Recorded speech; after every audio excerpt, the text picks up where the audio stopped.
단멘 에세이.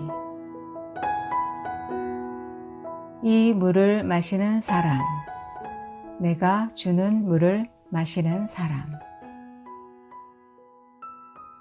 사람의 몸에서 약 60에서 80%가 물이라고 합니다. 그 중에서도 혈액의 90%가 물이고, 뇌는 80%, 근육은 76%가 물로 이루어졌답니다. 사실 아침에 눈을 뜨면 부엌으로 가서 물 한 잔을 마시는 것으로 하루를 시작합니다. 그 후 사무실에 있을 때는 플라스틱 물병을 갖다 놓고 천천히 한 모금씩 거의 하루 종일 물을 마시는 편입니다. 물론 이런 습관을 갖기까지는 이런저런 사연들이 있었습니다. 아무튼 매일 꾸준히 하는 몇 가지 중 하나인 이 물 마시는 습관은 지금까지 별로 돈 안 들이고 건강을 유지하는 한 방법입니다. 그런데 성경은 물과 관련하여 이런 상식적인 방면 외에 좀 더 전진된 어떤 것을 말하고 있습니다.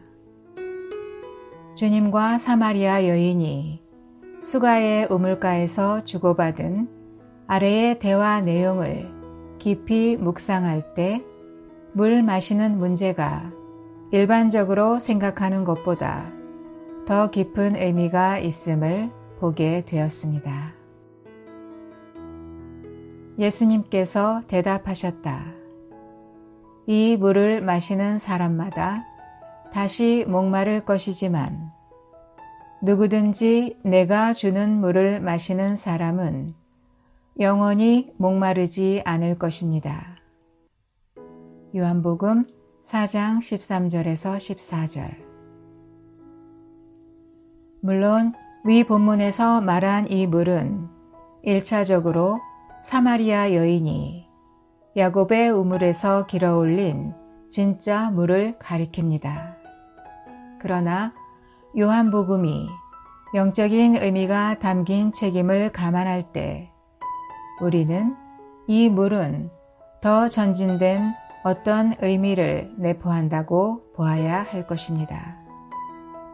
회복력 성경 해당 각주는 이 물에 대해 다음과 같이 설명합니다.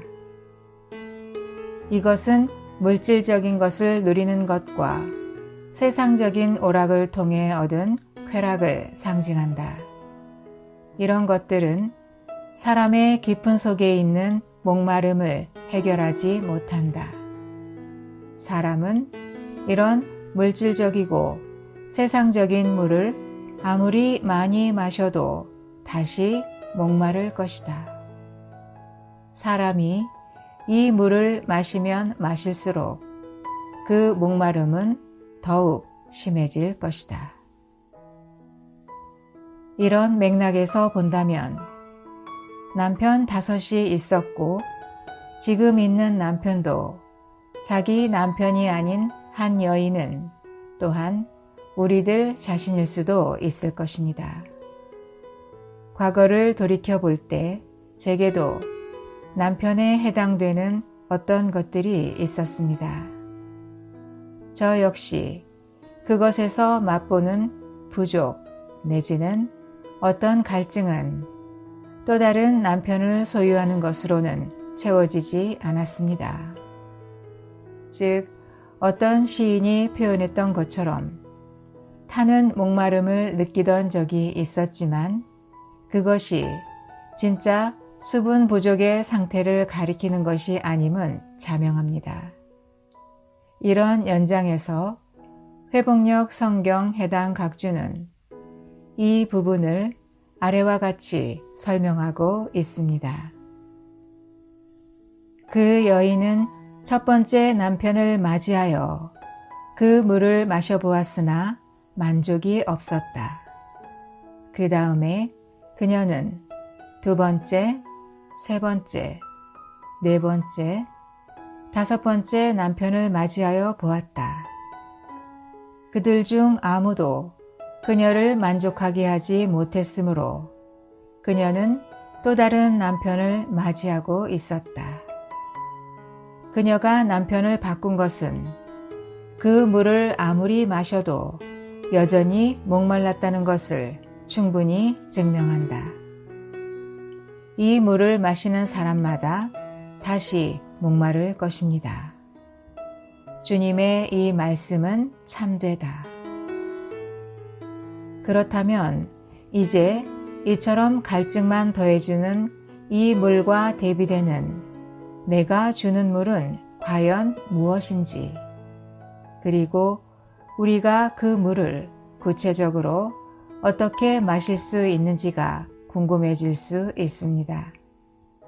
사실 이 부분은 거듭난 사람이 정상적인 그리스도인으로서 생활하는데 큰 비중을 차지하는 대목임에도 일반적으로는 그렇게 강조되지 못한 진리 항목 중 하나입니다. 먼저 이 물은 거듭난 믿는 이들에게는 그들의 존재와 멀리 떨어져 있지 않습니다. 왜냐하면 본문에 따르면 내가 주는 물은 그 사람 안에서 원천이 되어 샘솟아 오른다고 말씀하고 있기 때문입니다. 또한 성경은 이 내가 주는 물이 우리가 거듭날 때 영접하여 우리 영 안에서 내주하시게 된 그 영을 가리킨다고 말합니다. 참고로 여기서 말한 그 영은 복합적인 영이며 제3경만을 가리키지 않습니다. 누구든지 목마르거든 나에게로 와서 마시십시오. 나를 믿는 사람은 성경에서 말한 대로 그의 가장 깊은 곳에서 생수의 강들이 흘러나올 것입니다. 이것은 예수님을 믿은 사람들이 받을 그 영에 대해 말씀하신 것이다. 성경은 또 다른 곳에서는 이 영이신 분을 마시는 것에 관하여 다음과 같이 말하기도 합니다. 우리가 유대인이나 헬라인이나 노예나 자유인이나 모두 한 영 안에서 한 몸 안으로 침례받았고 또 모두 한 영을 마시게 되었습니다. 고린도전서 12장 13절. 처음에 이 구절을 대할 때 한 영을 마신다는 표현은 성령 체험의 역사는 뭔가 강하고 뜨겁고 급격한 변화를 유발하는 어떤 것이라는 기존의 관념에 어울리지 않는다는 느낌이 있었습니다. 그러나 그 후 여기서 말하는 영은 어떤 능력이 아니라 한 인격체이심을 알게 되고 그분과 대면하는 일 역시 인격적인 관계에 속한 것임을 알아가면서 이런 천연적인 생각에 근거한 너울이 벗겨지게 되었습니다. 그렇다면 내가 주는 물을 어떻게 마시는가? 아침마다 주님께 나아가 자신의 죄와 허물을 자백하여 보혈의 씻음을 얻습니다. 또한 말씀 한두 구절을 깊이 묵상하고 먹음으로써 그로부터 오는 씻음, 영적인 요소의 공급을 받아들입니다. 혹은 그냥 단순히 그분께 존재를 돌이켜서 주 예수님 이라고 고백하는 것 또한 주님께서 주시는 물을 마시는 또 다른 방법일 수 있습니다. 오늘 아침에도 눈을 뜬 후 침대에 잠시 더 누운 상태로 주님의 이름을 깊이 호흡할 때 즉시 내면에서 어떤 적셔짐을 체험할 수 있었습니다. 이처럼 물에 관한 이야기를 할 때면 떠오르는 구약의 한 구절이 있습니다. 그것은 예레미야 2장 13절입니다. 과거에 이 구절에서 깊게 인상받은 것은 생수의 근원이 하나님 자신이신 것과 이 생수의 근원을 어떤 이유로든 버린 것은 여호와 하나님의 눈에는 악한 것이라는 점입니다. 아침에 이 부분을 다시 묵상할 때 깊은 속에서 이런 기도가 있습니다. 오 주 예수님, 얼마나 많은 때 다른 물을 먼저 마심으로 참된 생수이신 당신께 나가는 일에 게을리 하였던지요. 주님 용서하소서.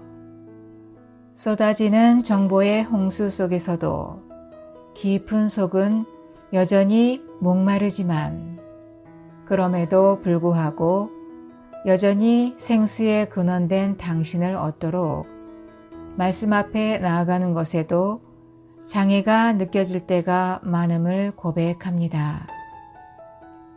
오 주님, 마음을 분산시키는 안과 밖의 여러 우상들을 처리받기 원합니다. 비둘기의 눈처럼 단일하게 당신만을 바라보게 하소서.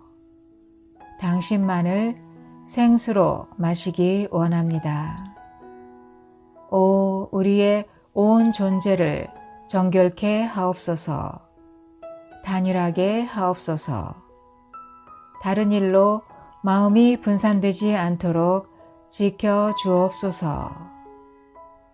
오 주님, 순간순간 돌이켜 당신을 생수로 마심으로 우리의 마음이 생수로 적셔지게 하소서.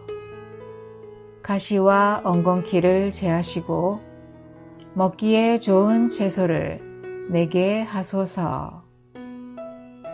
아멘.